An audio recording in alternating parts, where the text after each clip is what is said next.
ನಮ್ಮ ಭಜನೆಗೆ ಒಲಿದಂತಹ ಹರನಾಗಲಿ ಅಜನಾಗಲಿ ಬಂದವರಿಗೆ ಬೇಕಾದಂತಹ ವರವನ್ನು ನೀಡಿ ಲೋಕದಲ್ಲಿ ಅತಿಶಯವಾದಂತಹ ಉನ್ನತವನ್ನು ಸಾಧಿಸುವುದಕ್ಕೆ ಕಾರಣಕರ್ತರಾಗಿದ್ದಾರೆ.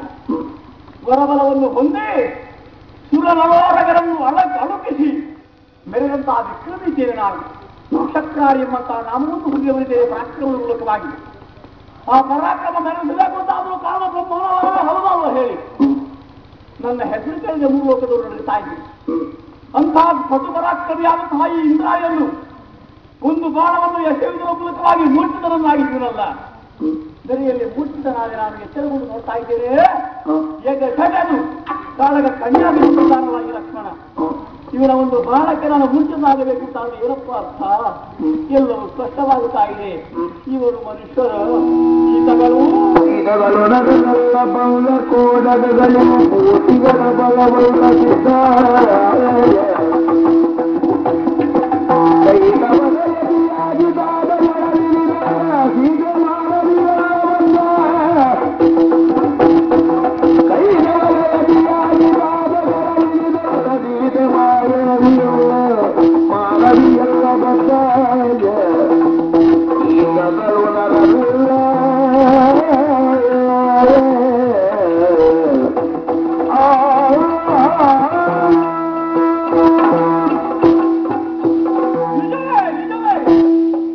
ನಿಜವಲ್ಲ.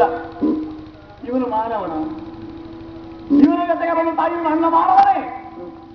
ಸೀತಾದೇವಿ ಅವಳು ಮಾನವಿಯಲ್ಲ. ಎಷ್ಟು ಮಂದಿಗಳು ಹೇಳಿಲ್ಲ ಅಪ್ಪನ ಮುಂದೆ ನಿಂತು ತಂದೆ ಬಂದವರು ಸಾಮಾನ್ಯರಲ್ಲ, ದೊರೆಯ ಧರ್ಮವನ್ನು ಉದ್ಧರಿಸುವುದಕ್ಕಾಗಿ ವೈಕುಂಠವಾದ್ಯಾರಂತಹ ನಾರಾಯಣ ಈ ಕಾಲದಲ್ಲಿ ರಾಮಾಭಿಧಾನದಿಂದ ಕಾಣಿಸಿಕೊಂಡಿದ್ದಾನೆ. ಅವನ ಜೊತೆಗೆ ಬಂದವ ಶೇಷ, ಚಾಪೆ, ಅವನ ಚಾಪೆ, ಮಲಗುವ ಚಾಪೆ ಲಕ್ಷ್ಮಣ ದೇವನ ಚಾಪೆ ಶೇಷ ಅಂತೇಳಿ ಕೊಟ್ಟ ಪಾಯಸದಲ್ಲಿ ಶೇಷದಲ್ಲಿ ಉಳಿದ ಹುಟ್ಟಿಕೊಂಡವನು. ಆಮೇಲೆ ಸಿದ್ಧ ಮಾನವಿಯಲ್ಲ ಲಕ್ಷ್ಮೀದೇವಿ ಇದ್ದಾರೆ. ದೊರೆಯ ಧರ್ಮವನ್ನು ಉತ್ತರಿಸುವುದಕ್ಕಾಗಿ ಮಾನವ ರೂಪದಲ್ಲಿ ಕಾಣಿಸಿಕೊಂಡವರಿದ್ದಾರೆ. ಮಾರೀಚರು, ಮಂದೋದರಿ ದೇವಿಯೋ, ಕೈಕಸಾಮಾತೆಯೋ, ವಿಭೀಷಣ ಚಿಕ್ಕಪ್ಪನೋ ಎಲ್ಲರೂ ಹೇಳಿವೆ. ಆ ಮಾತುಗಳನ್ನೆಲ್ಲ ಕಿವಿ ಮೇಲೆ ಹಾಕಿಕೊಂಡರೆ ತನ್ನ ನಿರ್ಧಾರದ ತಂದೆ ಮುಂದುವರಿತಾ ಇದ್ದಾರೆ.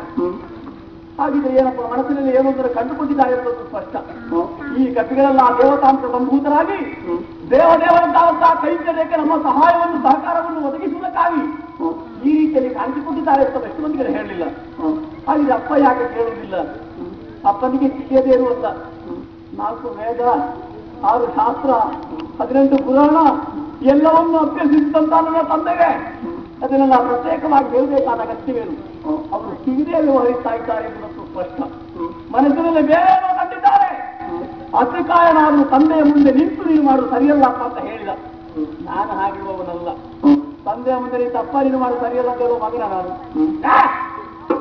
ಅಪ್ಪ ಮಾಡುವ ವ್ಯವಹಾರವನ್ನು ಸರಿ ಅಂತ ಅವರಿಗೆ ಸಹಕಾರವಾಗುವ ಹಾಗೆ, ಅವರಿಗೆ ಸಂತೋಷವಾಗುವ ಹಾಗೆ ದುಡಿಯುವ ಮಗನಿದ್ದೇನೆ ನಾನು.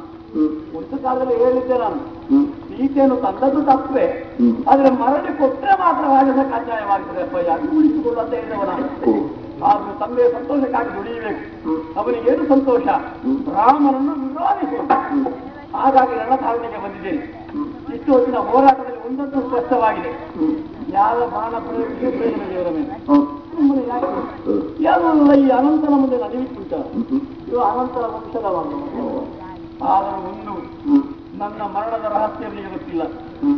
ಅದನ್ನು ಹೇಳಿ ನಾನು ಮುಂದುವರಿಯಬೇಕಾದ್ದು. ಅದು ವೀರೋಚಿತವಾದಂತಹ ಯುದ್ಧ. ನೋಡೋಣ. ಅದಕ್ಕನ್ನು ತಿಳಿಸಿ ಮತ್ತೊಮ್ಮೆ ನಾನು ಅಣಿಯಾಗಿದೆ.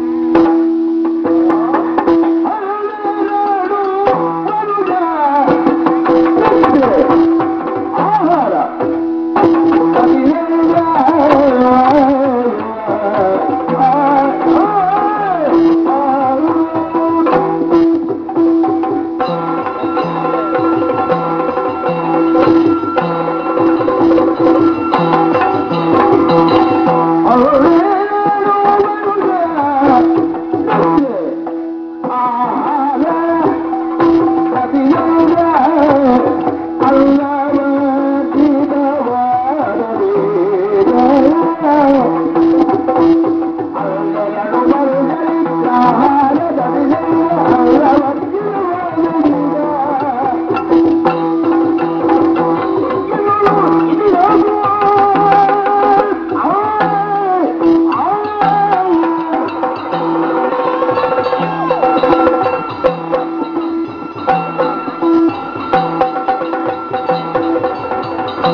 ಅಷ್ಟು ಸುಲಭವಿಲ್ಲವಯ್ಯ.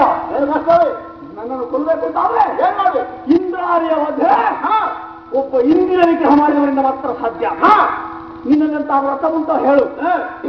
12 ವರ್ಷಗಳವರೆಗೆ ನಿದ್ದೆ, ಆಹಾರ, ಮೈಥುನ ಇದು ಮೂರನ್ನು ತ್ಯಜಿಸುವುದರಿಂದ ಮಾತ್ರ ನನ್ನನ್ನು ಕೊಲ್ಲಕ್ಕೆ ಸಾಧ್ಯ.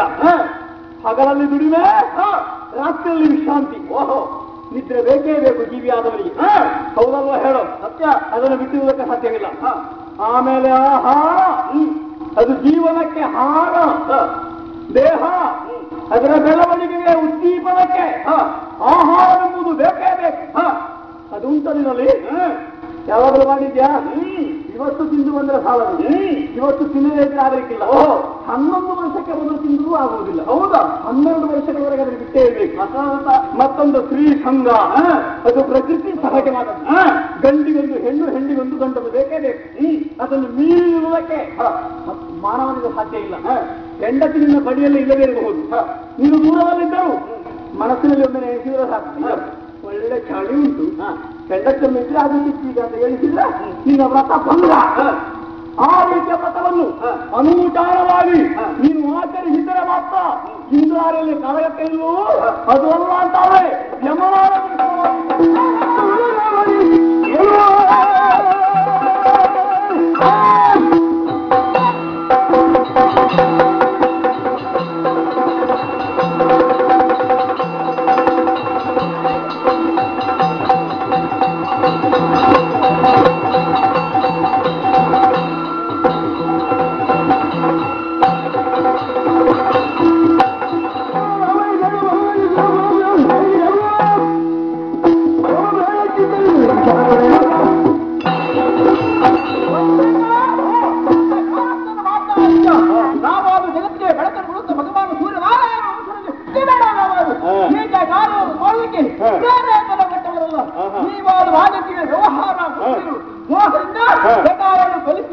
ಅಂತ ದುರ್ಬುದ್ಧಿಯನ್ನು ನನ್ನಲ್ಲಿ ನೀವು ಪ್ರಕಟಪಡಿಸ್ತಾ ಇದ್ದೀರ. ನಿಮ್ಮನ್ನು ನೋಡಲಿಕ್ಕೆ ಗೊತ್ತಾ ಬೇಕೇನ? ನೀವು ಪಾಪ ಕಾರ್ಯ ಸಾಕು ಎಂಬ ಧೈರ್ಯದಿಂದ ಬಂದರೆ ನಿನ್ನ